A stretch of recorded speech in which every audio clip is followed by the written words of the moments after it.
Assalamualaikum warahmatullahi wabarakatuh. Ketemu lagi Bapak Ibu dan rekan-rekan sekalian di channel saya Samsi Channel. Semoga Bapak Ibu semua masih selalu dalam keadaan sehat ya. Amin. Baiklah Bapak Ibu, pada kesempatan kali ini kembali kita akan sharing terkait pekerjaan di PDUM ya, Pangkalan Data Ujian Madrasah PDUM.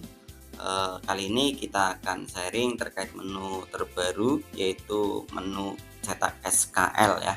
Lalu apa langkah-langkahnya Bapak Ibu sekalian yang harus kita lakukan sebelum melakukan cetak SKL? Jadi intinya nanti semua madrasah di Indonesia cetak untuk SKL-nya tinggal unduh dari PDUM ya. Kalau biasanya dengan berbagai aplikasi yang mungkin berbeda ya tiap madrasah, untuk saat ini seluruh Indonesia sudah disamakan, tinggal unduh dari aplikasi PDUM ini. Baiklah, langsung saja apa yang harus dilakukan di menu terbaru ini Bapak Ibu rekan sekalian. Langsung saja, tapi jangan lupa yang belum subscribe channel ini silahkan di subscribe dulu ya, tekan loncengnya, like, komentar, dan bagikan. Terima kasih. Langsung saja kita akan login di PDUM Kemenak ya. Seperti biasa rekan-rekan sekalian. Nah ini menu terbarunya sudah ini ya, cetak SKL di sebelah bawah sudah ada. Namun sebelum itu, sebelum cetak SKL, silahkan rekan-rekan sekalian lihat di menu yang terbaru status UM ya, karena kemarin terakhir kita sudah melaksanakan UM. Nah di sini perlu dibaca ini menu ini untuk menentukan status siswa setelah pelaksanaan ujian madrasah dan penentuan kelulusan. Status lulus atau tidak lulus berdasarkan hasil rapat penentuan kelulusan oleh pihak madrasah. Jadi ini rekan-rekan sekalian, setelah siswa melakukan ujian, kemudian sudah ada rapat penentuan kelulusan, tanggalnya diingat ya, rapat penentuan kelulusan, maka tugas kita di sini adalah mengupdate di sini ya. Di sini untuk update isiannya otomatis semua siswa sudah lulus ya. Saya ulangi, di sini default aslinya semua siswa sudah dinyatakan lulus statusnya, status kelulusan lulus ya. Apabila ada yang tidak lulus, dinyatakan tidak lulus berdasarkan hasil ujian dan hasil rapat, maka tugas rekan-rekan sekalian mengedit ini ya, hanya bagi peserta yang tidak lulus. Oke, jika semuanya lulus, otomatis di sini tidak melakukan apa-apa ya, tinggal cetak pernyataannya saja nanti berarti ya, cetak pernyataan bahwa semua siswa lulus. Oke, di sini ada cetak pernyataan juga ya. Kemudian setelah status UM ini selesai, langkah selanjutnya ke menu cetak SKL. Saya di sebelah bawahnya cetak SKL. Di sini ada beberapa hal ya. Ini ada daftar siswa, mari kita tampilkan semua jelas. Oke rekan-rekan sekalian. Nah, di sini ada 3 menu ya yang harus kita lakukan. Nah, perlu dibaca dulu rekan-rekan sekalian. Menu ini digunakan itu nanti mulai tanggal 5 Mei 2022 ya. Jika sebelum 5 Mei, maka ini tugas kita sebelum itu adalah melakukan ini ya, melakukan 3 menu ini ya, melakukan input di 3 menu ini. Jadi cetak SKL dapat dilakukan mulai tanggal 5 Mei. Sambil menunggu 5 Mei, maka yang harus kita lakukan adalah input 3 menu ini. Yang pertama adalah edit data, kemudian input nilai ijazah, dan mungkin yang pertama kali justru mapelnya ya. Jadi atur mapel, nilai ijazah, dan edit data dulu, kemudian nilai ijazah. Oke, langkah pertama kita atur mapel dulu ya, atur mapel dulu di sebelah atas ya.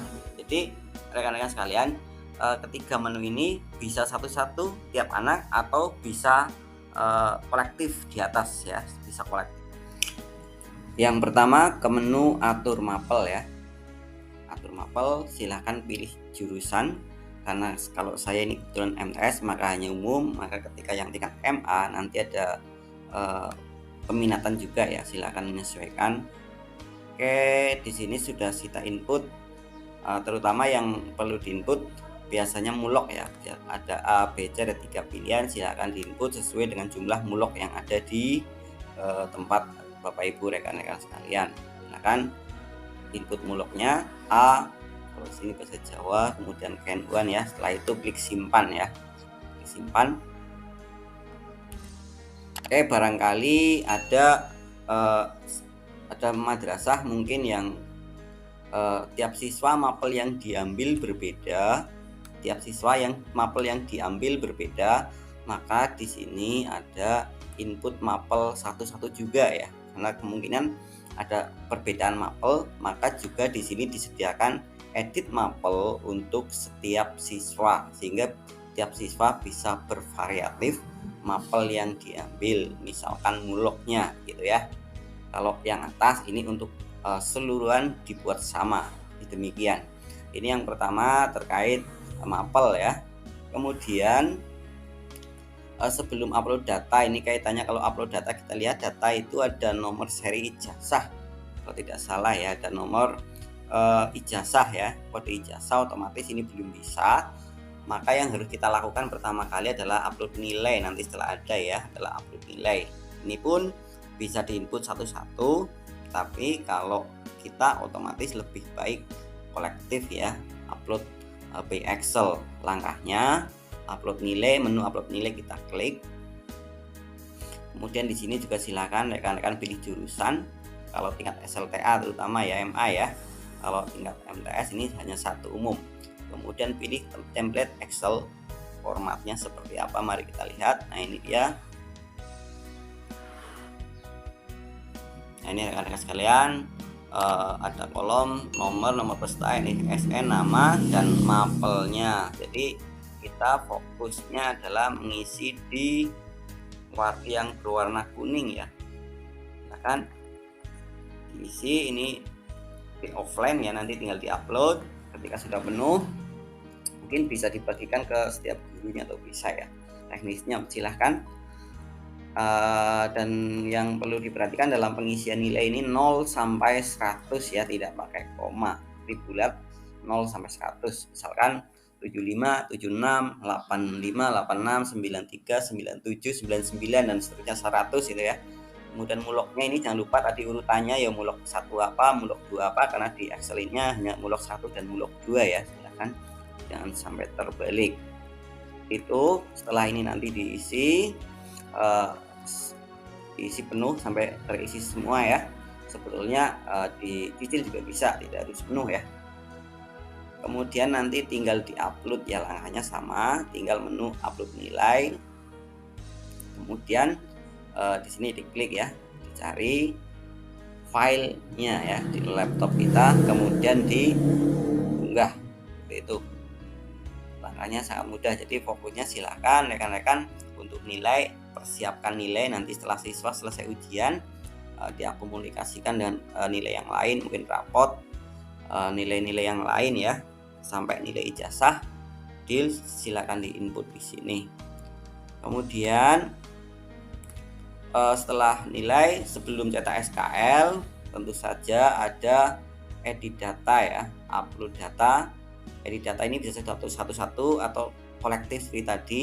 Langkahnya sama, tinggal klik upload data, menunya template Excel-nya silakan di download ya. Nah kita download template Excel-nya. Nah ini dia yang perlu kita edit terkait data yang perlu disiapkan ya untuk setiap siswa, yang fokus di warna kuning ya. Ada NIS madrasah, NIS lokal ya, kemudian nomor SKL dan kode ijazah. Silakan untuk NIS madrasah buka di juknis penulisan ijazahnya ya, seperti apa, nomor SKL nya juga demikian. Nah ini fokus di 3 item ini ya, yang warna kuning, yang lain jangan sampai dirubah ya. Kolom ABCDE jangan sampai dirubah, fokus di kolom EFGH ini ya. Ini NISN, nomor SKL dan kode ijazah. Di sini ternyata sudah dapat tunjuknya ya rekan-rekan sekalian. Isi dengan 2 digit tahun masuk dan 4 digit nomor urut ya. Kemudian nomor SKL isi dengan format lengkap nomor SKL dengan mengikuti format surat keluar, tentu saja internal madrasah ya. Kemudian kode ijazah isi dengan kode ijazah yang diterima diisi setelah ijazah sudah ditulis. Berarti ini langkah terakhir ya rekan-rekan sekalian, isinya setelah ijazah ditulis. Nah, ini terkait gambar edit data ya. Langkahnya sama, setelah ini terisi semua nanti tinggal di upload ya. Tinggal di upload di sini ya, sama seperti tadi, di upload. Maka semua jika sudah terisi, maka data ini akan terisi ya. Datanya akan terisi karena tadi kita lihat masih ada yang kosong ya. Oke, di data ini adalah untuk melengkapi format dari SKL-nya, tentu saja ya, gunanya untuk melengkapi format di SKL yang akan kita cetak. Ini untuk memudahkan kita semuanya. Oke Bapak Ibu, itu yang harus kita lakukan di PDUM sebelum cetak SKL. Saya ulangi, status UM tadi penentuan kelulusan ya, nanti munculnya di status UM lulus atau tidaknya. Kemudian di menu cetak SKL sebelum 5 Mei yang harus kita lakukan adalah upload nilai, atur mapel ya, dan upload data. Ini otomatis setelah ada ijazah ya, jadi demikian. Saya kira itu yang bisa kita sampaikan. Semoga bermanfaat. Silakan sharing di komentar ya, jika ada ingin di-sharing, like, silakan. Jangan lupa yang belum subscribe channel ini silakan di-subscribe rekan-rekan sekalian. Loncengnya juga dibunyikan, dan jika bermanfaat silakan dibagikan ke rekan-rekan kita. Terima kasih. Sampai ketemu di video selanjutnya. Semoga rekan-rekan semua selalu diberi kesehatan Allah Subhanahu wa taala. Amin. Wassalamualaikum warahmatullahi wabarakatuh.